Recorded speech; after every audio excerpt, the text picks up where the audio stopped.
Buongiorno. Good afternoon, persons of quality. Welcome to the first session in this year's Aquinas Lecture Series.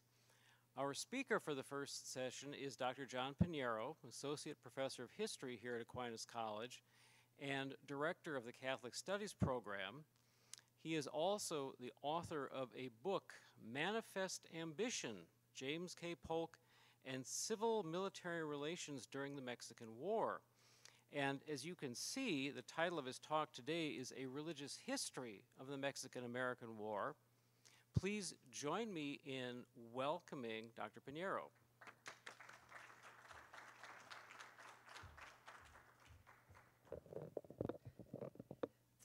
I'm not going to give a complete history, religious or otherwise, of the Mexican-American War today, but just going to draw a few things out from a book I'm working on. And I'd like to start off with an overview of the Mexican-American War, and we'll move on from there. The Mexican-American War of 1846 to 1848 was a tremendously consequential war for both countries. The war's immediate cause lay in a dispute over territory claimed by both countries, south of the Nueces River, but north of the Rio Grande in the newly annexed American state of Texas. Mexican and American troops clashed there on April 25th, 1846, the same date on which many years later I was to be born. I shop at Macy's, if you're curious. At the behest of President James K. Polk, the U.S. Congress quickly declared war on Mexico.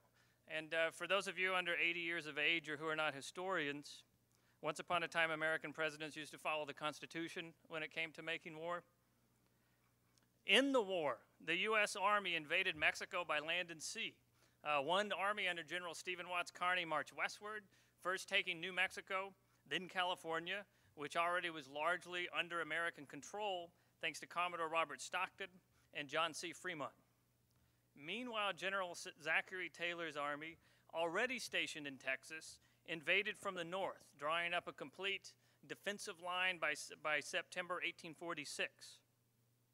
When threatened one last time at Buena Vista in February 1847, Taylor won what became the most famous battle of the war.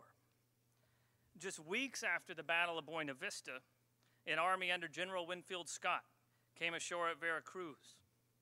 Due to civil warfare in the nation's capital, the Americans faced very little resistance from the Mexicans until they marched inland. On April 18th, in 1847, Scott's army triumphed over a larger Mexican force led by Santa Anna. This left the Mexican army in disarray, since it had set the ground for the field of battle and even ensconced itself in a good defensive position. And so the resultant rout nearly led to Mexican surrender. But after much debate, a group of Mexican generals, including Santa Anna, decided to make preparations to defend the Valley of Mexico and to fight on. And so on the route to Mexico City, the U.S. Army occupied cities, leaving behind garrisons and military governors. And the two nations' armies began to clash again in August. And after a series of hard-fought battles on the outskirts of Mexico City, conquered the capital on September 14th, 1847. Other than a few skirmishes and guerrilla attacks, the fighting war was over. But the U.S. Army did not fully depart Mexico until the summer of 1848, after treaty ratifications were exchanged by both nations. Americans had achieved this military victory while winning every major battle, even when outmanned 4-1. Contrary to European expectations, including those of the Duke of Wellington, the U.S. Army had triumphed in a foreign land with an army composed mostly of volunteer soldiers. Without question, the U.S. victory in the Mexican War marked one of the most successful military campaigns of the 19th century. In the Treaty of Guadalupe Hidalgo, ending the conflict, Mexico ceded nearly its entire northern frontier, what you see on the left there. 1/3 of its territory to the United States. That Mexican cession contained Alta California and the very large province of New Mexico. The latter eventually became the modern states of Nevada, New Mexico, Utah, most of Arizona, and parts of Wyoming and Colorado. But that Mexican cession was not the only amount of territory added to the Union by President Polk. What you see in the upper left there was the full Oregon Territory that stretched all the way up to what's now the panhandle of Alaska, encompassing most of British Columbia. And even as the Mexican War was getting underway, the president was finishing up negotiations with Great Britain over that territory. And the result divided it right in half, avoiding war. And the American portion there now includes the modern states of Oregon, Washington, Idaho, and parts of Montana and Wyoming. So it's that Oregon Territory and the Mexican cession that gives the United States the West Coast it has now. The war proved an economic boon almost immediately when gold was discovered in California in 1849. Just 12 years later, however, a nation that had seen the slavery question opened anew by the war degenerated into a civil war, led by generals who had once fought side by side against the Mexicans. And Ulysses S. Grant, by the time of the Civil War, even though he just couldn't wait to go to Mexico, even as a private, he said if he could, later looked back on the Mexican War and called it the most unjust war ever fought by one nation against another and blamed the Civil War on it. So that's the war I'm here to talk about today, or at least the onset of it. One of the requirements for taking a sabbatical at Aquinas is to give a talk on what one did with his time. And so here I am, not to imply I'm under severe duress by any means. I had 2 projects during my sabbatical, 3 I guess if you include improving my golf game, but I'd rather talk about the 2 successful projects. The first was an historiographical essay on James K. Polk as a war president that'll appear later this year in an anthology on American presidents, edited by Joel Silby and published by Wiley Blackwell. The one I want to talk about today, though, was the completion of a draft manuscript since accepted for publication by Oxford University Press. I turn in the final manuscript next May. Oxford expects an imprint of 2014, but I think a release time next year for the book. This subject, a religious history of the Mexican-American War, or really the Mexican War, is a subject in many ways I've been thinking about since the 1990s, when as a native Californian I first became interested in the war. Since then I've written a series of academic articles on the war, a book on Polk, as my colleague mentioned, and I continue to consult on Polk and the Mexican War for the Polk Papers at the University of Tennessee and the Miller Center for Public Affairs at the University of Virginia. But I think the most fun thing maybe I've done on Polk recently was a broadcast on the Polk presidency for the Korean service of the Voice of America that was sent in North Korea and China. And so now I think that they've heard about Polk. I think the Communist Party, we should implode any day now in those countries. Well, in the book, I seek to get at the interplay of religion, race, and American identity during the 1830s and 40s, and how this was impacted by the Mexican War and vice versa. In that war, religious voices, both pro and con, used anti-Catholicism to see the war's meaning, to criticize Polk's wartime policies, and to come to grips with the meaning of America. White Americans tended to locate that meaning chronologically in the future, religiously in Protestant Christianity, racially in the whiteness of what they called the Anglo-Saxon, and geographically in the West. It's very, very specific. What I argue is that anti-Catholicism so permeated the political culture of the United States in the 1840s that it not only helped white Americans define themselves and better understand their role in the advancement of Republican principles, those principles of self-government and what it takes for a people to be able to govern themselves inwardly so they can govern the Commonwealth outwardly. It also provided them with the most important means of making sense of Mexico's alien culture and in interpreting the larger meaning of the war. In the 1830s, evangelical Protestants began refining a civil religious discourse for America that depended for its intelligibility on anti-Catholicism.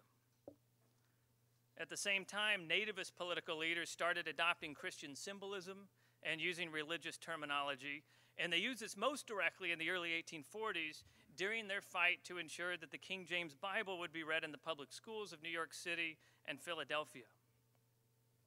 In the midst of all this, there occurred deadly anti-Catholic riots in Boston and Philadelphia, the Texas Revolution in the mid-1830s, almost 10 years later, a push by Congress to annex Texas, the birth of nativist political parties by a name that might confuse some today, the Native American Party, and finally, the Mexican-American War. So here's the man who put this all together, Lyman Beecher, father of Harriet Beecher Stowe and Edward Beecher, a very famous American family.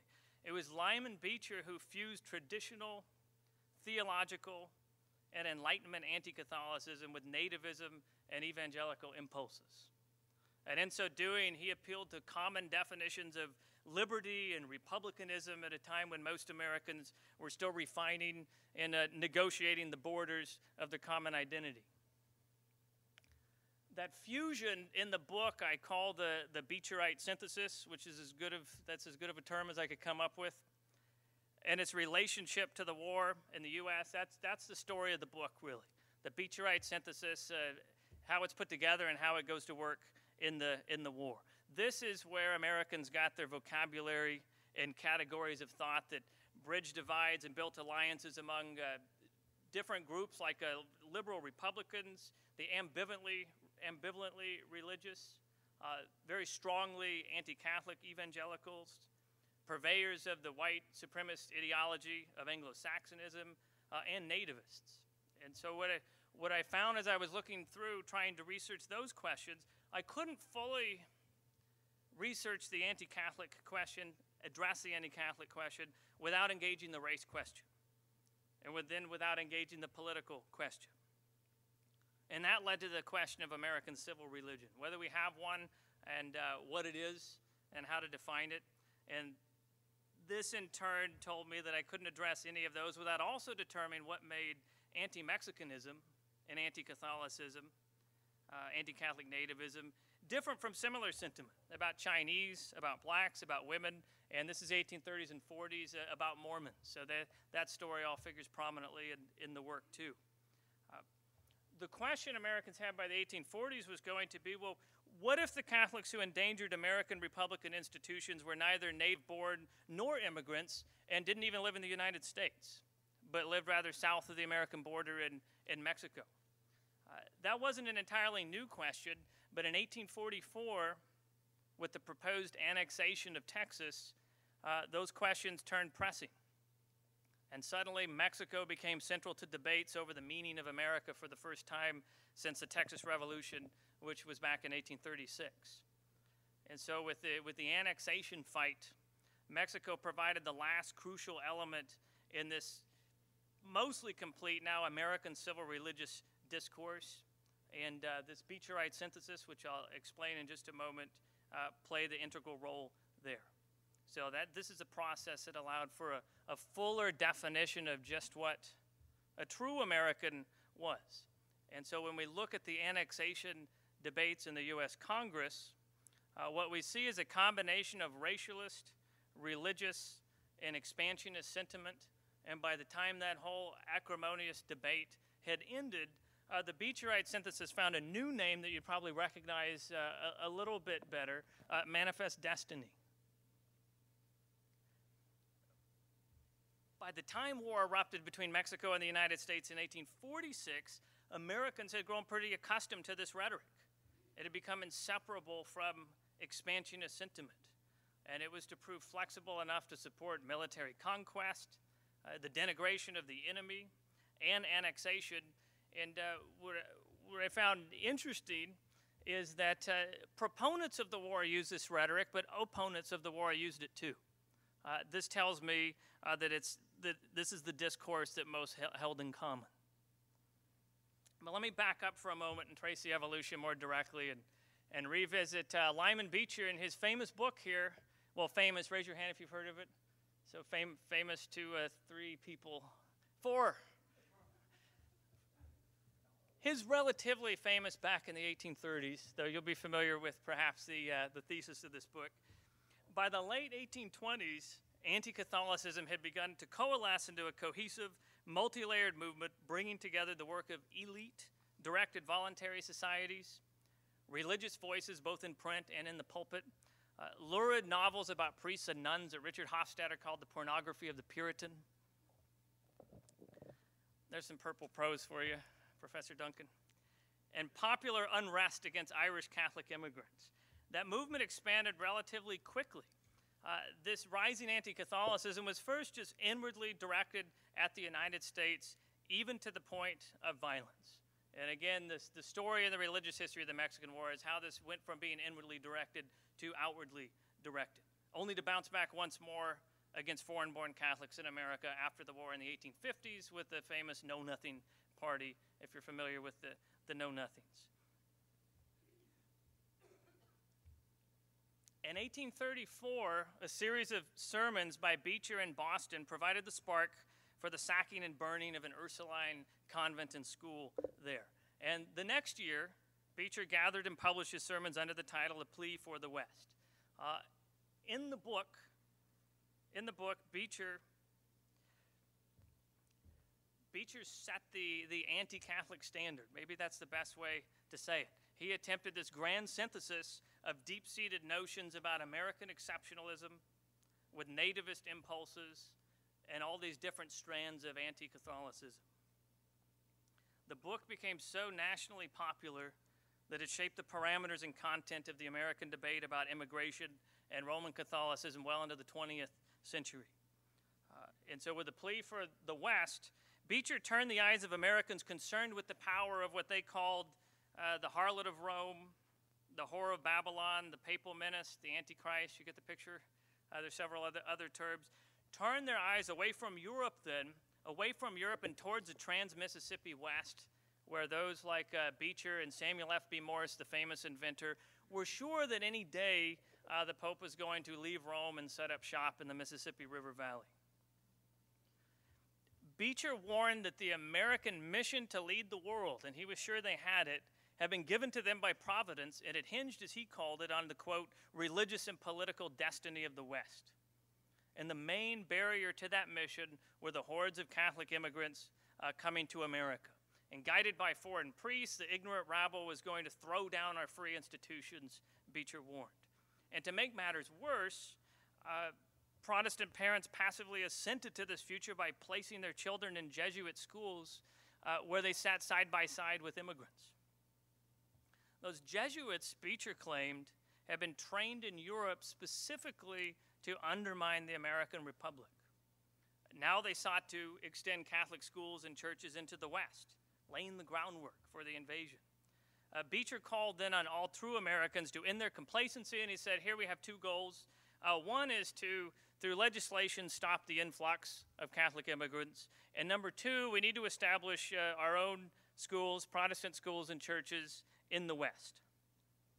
And so here's the deeper argument. Roman Catholicism, Beecher argued, was inimical to Republican government. You could not be a good Republican unless you were a bad Catholic or vice versa.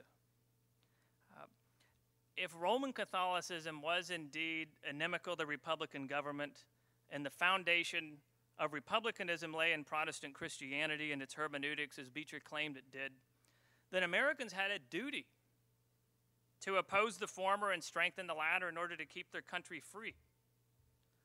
This was a real felt sense of duty among the nativists. And it might easily get lost when we look at the strident religious bigotry of the time or the conspiratorial nonsense, the incendiary language.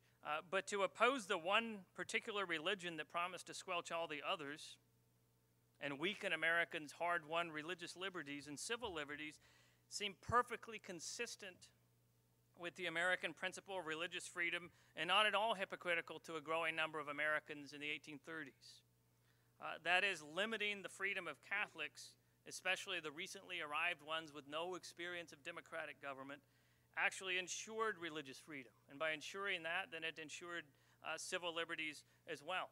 And the truth of that paradox seemed as sensible and as uncontroversial as confining criminals to jail in order to protect the community from further crime, as opposed to letting them roam free in the name of liberty, just hoping all the while that they would morally regenerate on their own.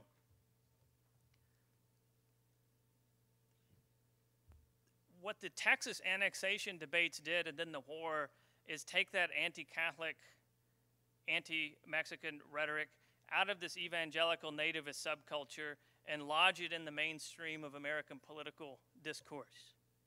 And there it stayed. And so in 1844, at the instigation of nativist politicians, mobs were burning down churches and immigrant Catholic neighborhoods in Philadelphia. Congress, meanwhile, was debating the right of Texas to join the Union, and the three main arguments in its favor were religion, race, and republicanism. And what connected race to religion to republicanism was anti-Catholicism. Some proponents of Texas annexation were more racialist or explicitly anti-Catholic than others, but when examined as a group, I believe we could really see the influence of the Beecherite synthesis on their ideas of providence and of America's future, and this religious understanding of the world, this theologized view of America. This is what shaped how they tackled sticky questions like annexing Texas. All believed Republican principles would regenerate North America. Most accepted without question that Mexicans were too barbarous or superstitious to rule over Anglo-Saxons or even to live among them. One congressman talked about extermination, another called them Canaanites. So you can guess who the chosen people were in that paradigm. So this inseparable combination of race and religion had left Mexicans incapable of sustaining Republican government. And that's among, I think, among the new things that my book's going to add to the conversation on this topic. That is the inseparability of all this from Manifest Destiny sentiment and race and religion, and being unable to untie those things. So the whiteness of a Tejano's or Creole Mexican skin didn't matter much if he was Catholic any more than the whiteness of an Irish Catholic immigrant skin mattered if he was Catholic in the 1830s and 40s in the United States. So it only remained for politicians to package these assumptions thoughtfully in order to win the day. And so during the Texas controversy, religion moved to the fore as a key market when it came to defining the American race. After the Civil War, it was going to recede.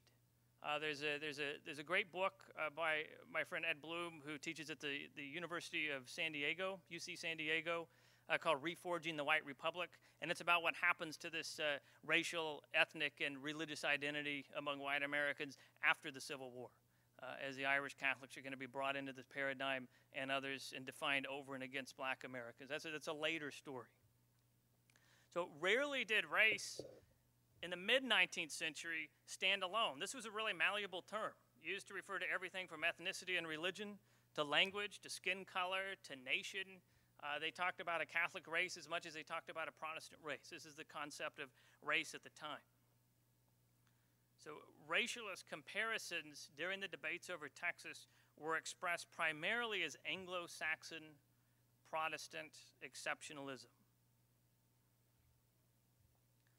The widely held assumption by white Americans that an Anglo-Saxon republic was synonymous with a Protestant one, and in fact that both were needed to inculcate virtue in the people, was nothing new. It dated all the way back to Federalist arguments against the Anti-Federalists. When the Federalists sought to explain, how can such a diverse, wide continental republic containing nearly every language and major religion in the world, how could it resist the centrifugal forces inherent not just in representative governments, but in large, diverse countries? The only other nations of equal or greater size at the time were Russia and China, and autocrats ruled them both, so the Federalists had a lot of explaining to do. Proponents of the Constitution responded to that, and their answer was twofold. John Jay said, well, we're really not all that diverse. In Federalist number 2, I'll read you what he wrote. He said, Providence has been pleased to give this one connected country to one united people. To give.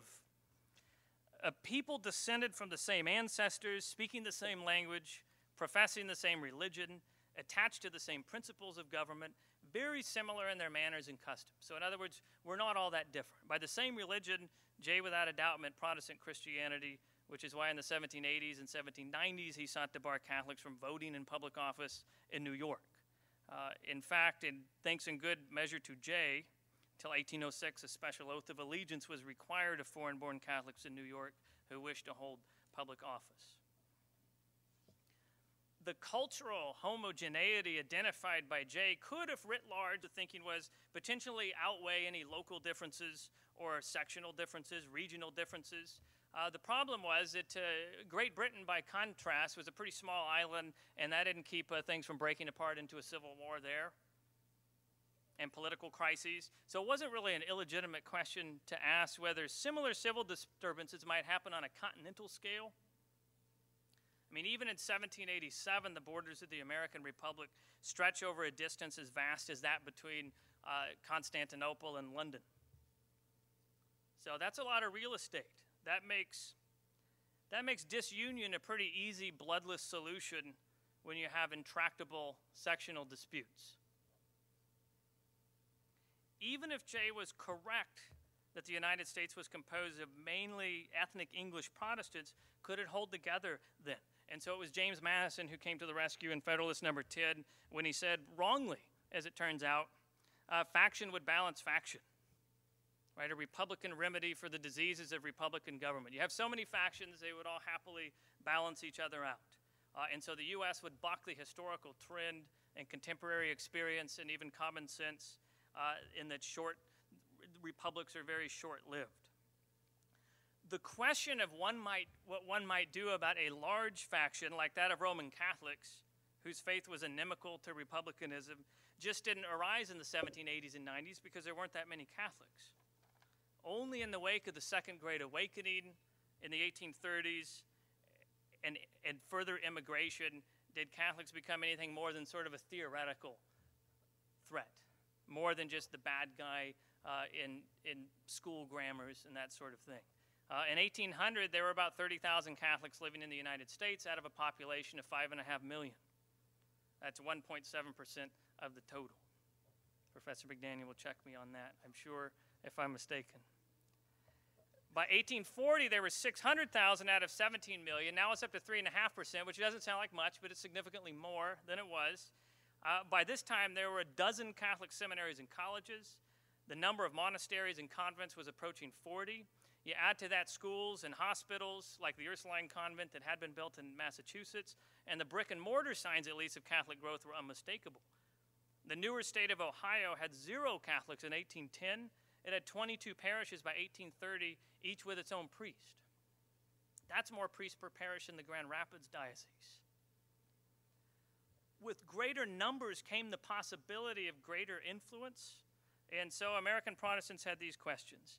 Were these new Catholics cut from the same cloth of Enlightenment thinkers like Bishop John England?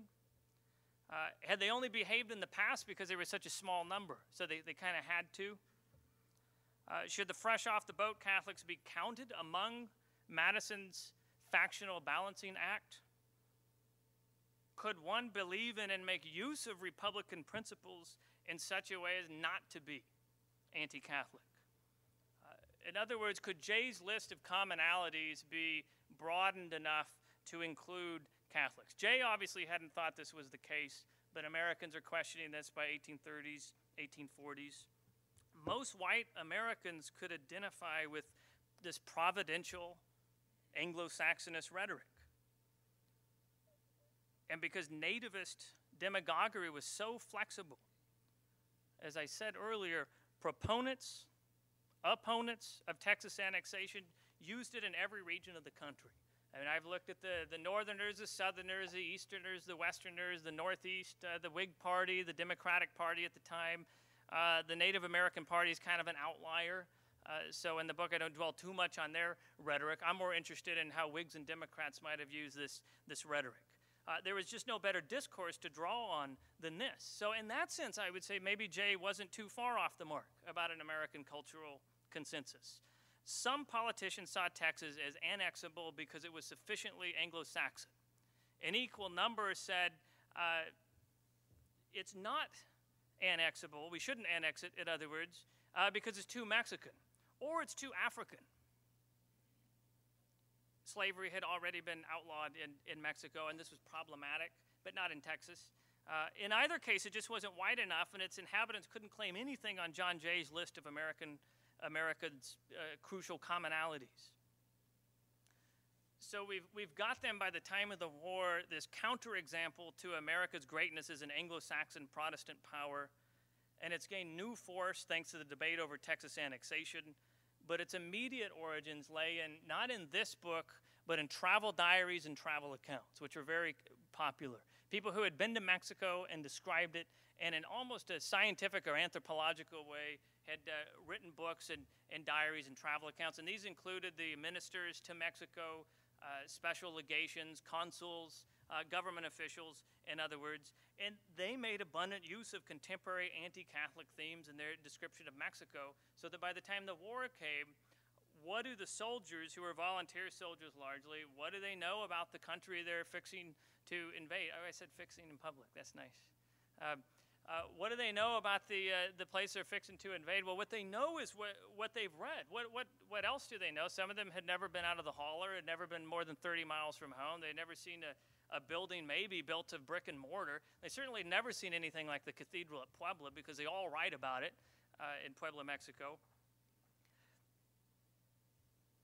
So you've got Mexico then as the impression is intelligible primarily through a religious lens. And there was little prodding required to imagine that the United States might one day look like Mexico. In the descriptions they read of it, if Catholic immigration and Catholic political influence continued unchecked. And that's actually what Beecher had argued in A Plea for the West. So he looks prophetic, some Americans think, by the 1840s. When the war broke out, the foot soldiers of Manifest Destiny that go down to Mexico, this is all the information they had. And so briefly, as I turn to close here, during the war, nativists questioned the loyalty of Catholic soldiers, even as the Polk administration tried to bend over backwards to let American Catholics, as well as Mexicans, know that this was not a religious war. That's a substantial part of the book. But the American experience with Mexico's Catholic culture during the war occurred at a key moment in Americans' search for religious meaning as they were frenetically moving westward. The American experience of Mexico's Catholic culture also was at a pivot point in the evolution of the anti-Catholic movement. And so at a time when Roman Catholicism was under attack in the United States as anti-Republican, the first experience with Catholics for a large number of Americans occurred in Mexico as soldiers. That cultural encounter, which also forms a significant part of my book, tested a broad spectrum of accusations against Catholics, even as it provided a venue for the sacking of Mexican churches by soldiers who some had been recruited in the first place. They had been promised what the recruiters called golden Jesuses. This is a volunteer army, so what would happen is the captain's trying to put together 40 to 80 men. How do you attract them? You want some loot. Where's the loot? Well, the churches must be wealthy. Well, they're wealthy in land, but not a lot of golden Jesuses, as it turns out. So when they don't get them, as one historian, Paul Foose, calls it, they're gonna get their wages one way or the other. They're making $7 a month in the army. Back home during the war, leading evangelicals struggled. Here's what they had to do. They had to reconcile conflicting pacifist and abolitionist views. Pacifism, abolitionism, the war was sure to spread slavery, they thought, with their anti-Catholic views. And so they, as well as nativists, had to work hard to refashion Beecher's theories, because it sure looked like, as you see from, I'll back up to the map,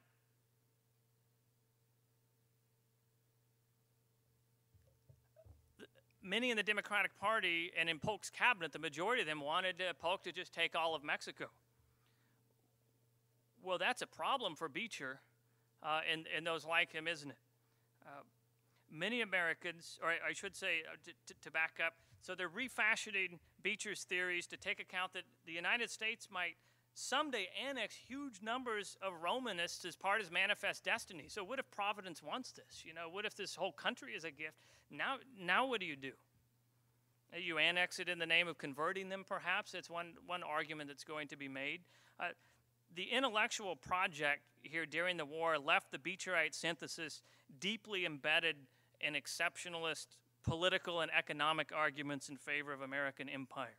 And I'll say that again. This intellectual project during the war left the Beecherite synthesis deeply embedded in exceptionalist arguments, political and economic, in favor of American empire. So as I said at the outset of my talk, the consequences of the war were far-reaching. They continue to be of significance. California in 2010 was the 8th largest economy in the world, and that was a drop from previous years. Many Americans at the time interpreted their victory as further evidence of Anglo-Saxon greatness, a superiority that encompassed their faith as well as their free Republican form of government. That fed an American racialism that only grew as the 19th century progressed, culminating but not expiring in the Spanish-American War of 1898. And so I close with a selection from another popular book of the 1880s that I think captures the spirit of the age, and that is Josiah Strong's Our Country. And a kind of a reflection on that forms the epilogue of my book, or it will when I finish writing the epilogue. It seems to me that God, with infinite wisdom and skill, is training the Anglo-Saxon race for an hour sure to come in the world's future. There are no more new worlds. The time is coming when the pressure of population on the means of subsistence will be felt here as it is now felt in Europe and Asia. Then will the world enter upon a new stage of history, the final competition of the races, for which the Anglo-Saxon is being schooled. Then this race of unequaled energy, with all the majesty of numbers and the might of wealth behind it, the representative, let us hope, of the largest liberty, the purest Christianity, the highest civilization will spread over the earth. If I read not amiss, this powerful race will move down upon Mexico, down upon Central and South America, out upon the islands of the sea, over upon Africa and beyond. And can anyone doubt that the result of this competition of races will be the, quote, survival of the fittest? And I will stop there and take questions. Thank you.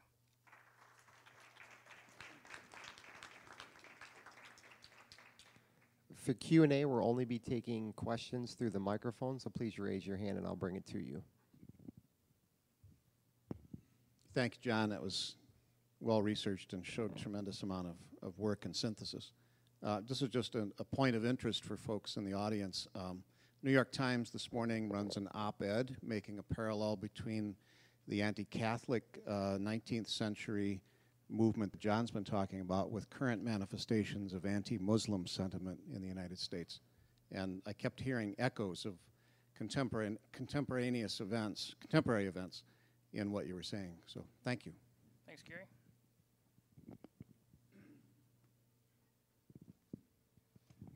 John, thanks for that. Also, I agree with Gary in his comments. I've not read the New York Times this morning yet. But and probably I haven't either. And probably won't. But I will get it in some other way.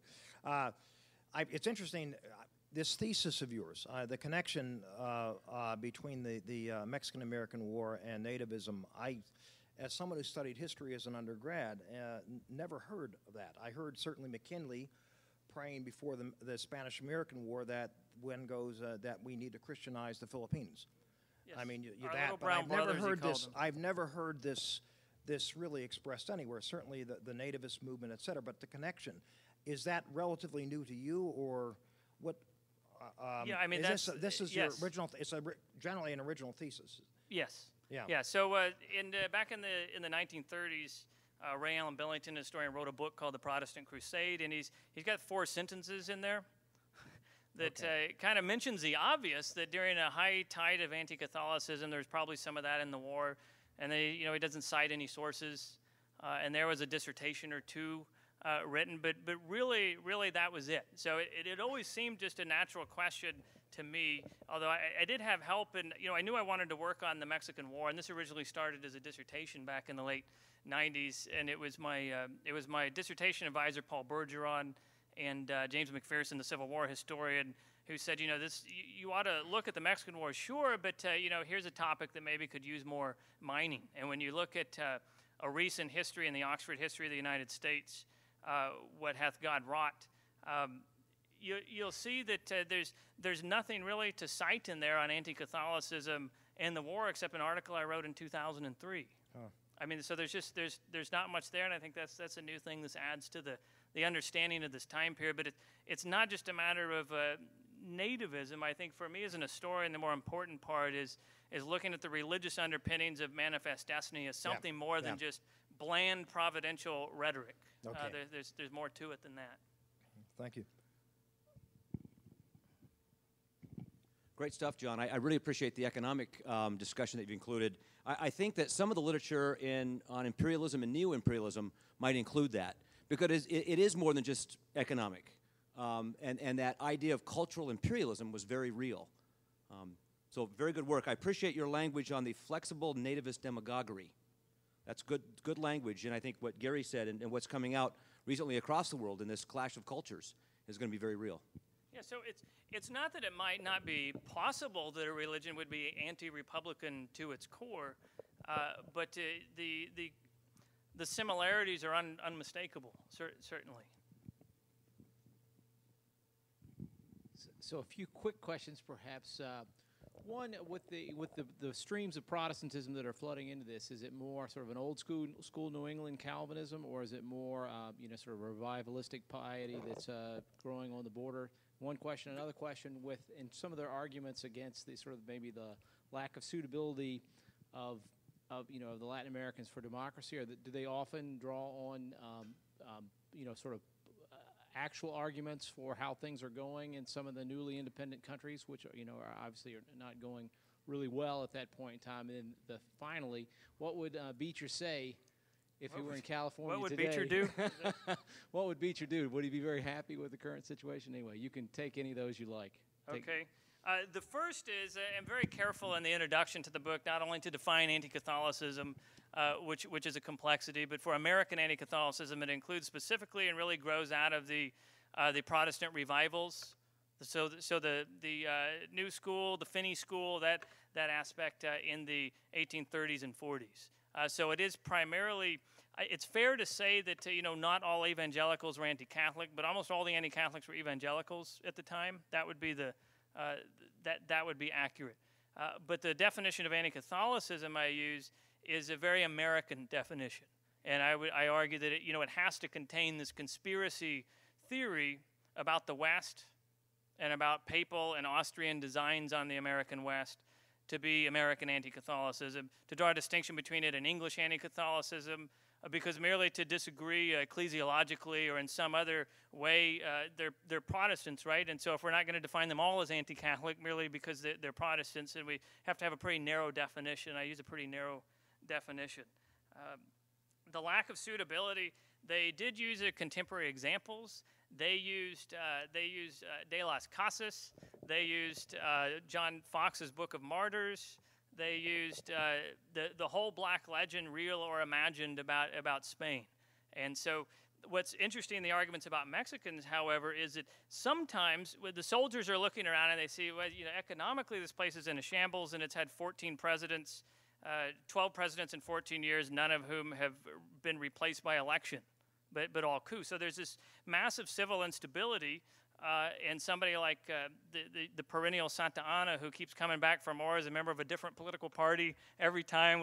It's actually Polk that let Santa Anna into Mexico, because Santa Anna tells Polk, if you let me in, I'll go to the Capitol and we'll work things out. It'll be great. And he goes to the Capitol. Yeah, like I do that to my own country, and he gathers up 40,000 troops instead. And Polk was surprised, making him maybe not as competent as some think, but. So. Some of the arguments were, if the Spanish hadn't come to Mexico, they were a pure, wonderful Indian race, totally as suited as the noble savage of the North to Republican government. So there's this interesting racialism taking place where the Catholicism of the Spanish is actually more emasculating to the people in Mexico than the darkness of their skin, even, the indigenous Indians. So there's a great deal of complexity there with the race and religion. And I guess what would Beecher say about nowadays? Oh, about the West. Seems like there's a lot of Catholics and Mexicans out there. That's probably what Beecher would say. And that he would be troubled. He would let his heart be troubled. I always thought that the boundary where you get Texas and New Mexico and Arizona, I always thought that was kind of a geographical thing. You know, so after this war, the U.S. gets some stuff from Mexico, and I always thought they just decided let's go straight west and through the boundary of southern Texas. I thought that was a river, and but was there a more complicated calculation going on deciding what we get from Mexico? Yeah, so that's a natural boundary. It doesn't look like to me that they decided on this boundary by some kind of calculus based on how many Mexicans there were. Oh yes. So the portion of Mexico taken in the Mexican cession was known as the Northern Mexican Frontier, and try as they might, the Republic of Mexico could not get, and this was their stated aim of their government, they could not get Creoles, that is white Hispanic Mexicans, to move to New Mexico. I mean, think about it. So anybody ever been to Central Mexico? Puebla, Cancun, South Mexico? It's pretty nice. So you're trying to get people to say, I think you should leave this beautiful city of Puebla and go live where you'll be threatened by the Apache and where the native Indians of the place also dig through their own excrement twice a year, which is called the second harvest, to make sure they survive. What's not to like about that? Of course I'll go up north and live in the desert under imminent threat of death and Indian attack. So it was hard to get. This is why Mexico invited white men from the United States to move into Texas, so that by the time of the Texas Revolution, there's more slaves than there are Mexico-born Mexicans in Texas, and there's 35,000 white Americans, and numbers start to matter. In California, though it's different, California had fought 5 or 6 revolts against the centralizing tendencies of Mexico City, so that in Mexico you have something similar going on as in the United States. You have a kind of a centralizing party that wants to rule everything from the capital, and then you have the decentralizing sort of Jeffersonian party who thinks that decentralization is a good idea. So that what we have in the Mexican cession in this frontier area is really autonomous living folks who identify as Californios, Nueve Mexicanos, and Tejanos. They don't want to be part of the United States, but they're not real happy being part of the Mexico of Santa Anna either. But New Spain had claimed these lands, and so the Republic of Mexico claims these lands, and they're unable to populate it. And inexorably, the people who populated win, and they win in war. I mean, it's a common story across history. So the other states that south of Texas, Tamaulipas, that some of Polk's folks wanted to annex, the further south you go, the more Mexicans there are, so they're opposed to it. So you're really, New Mexico just comes in. Polk wants California.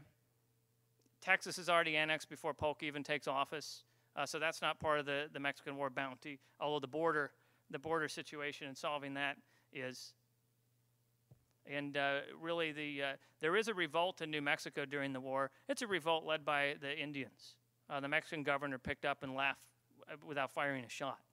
I mean, Kearny just kind of kept walking. That's how he took over New Mexico. So the historian has a question. The other historian. Right. John, was Polk aware that he had won with the support of Catholics in some states? Yes. 44. Well, he not only, it's clear that 10,000 to 15,000 fewer votes in New York State means Polk loses the Electoral College, and Henry Clay, the Whig, who had opposed Texas annexation, as the whole Whig and then Republican tradition did prior to the settlement of the slavery issue, Henry Clay would have won. But Polk still took it as a mandate for Texas annexation. And what he really wanted was California, because that would give Americans access to trade in the Pacific and be a bi-coastal nation. And it's proven pretty smart for the United States, clearly. But that's what he's really looking for. So he was aware of that. So he did things like send Catholic chaplains with the army, which got him in a lot of trouble. He invited the Bishop of New York to the White House, which got him in a lot of trouble. Just all kinds of efforts. And the generals were under strenuous orders to conspicuously respect in Mexico the Mexicans' Catholic religious sensibilities. And so they get in trouble for that. This one colonel from Pennsylvania gets a little bit exuberant and makes all his troops kneel before the host as it passes by. And this just horrifies the Protestant soldiers who are forced to kneel as idolatry, right? It's a wafer of bread to them. And when that hits the papers, you might as well say that, the Antichrist is pulling Polk's strings. Did he have any reaction to that particular event? The host? No. I mean, not that I'm aware of, not that I could find. He was a cagey cat, Polk. He does have reaction to anti-Catholicism in the newspapers. He himself was a pretty moderate, non-sectarian individual of a different faith than his wife, but he attended her church. He really just kind of mainly a Calvinistic thinker, perhaps, but not. He's certainly not as sectarian as others in that sense. He just doesn't care really. So he's not a nativist. He is not a nativist by any means. No. Okay. Now Polk's not conquering Mexico because it's Catholic. He's trying to keep the anti-Catholics under control and the Southerners under control. They're like, let's go all the way to Yucatan and take Cuba. Woo! You know, we can't stop the, you know, and so he's actually the one who puts the brakes on conquering the whole country. Although a third's a pretty big chunk.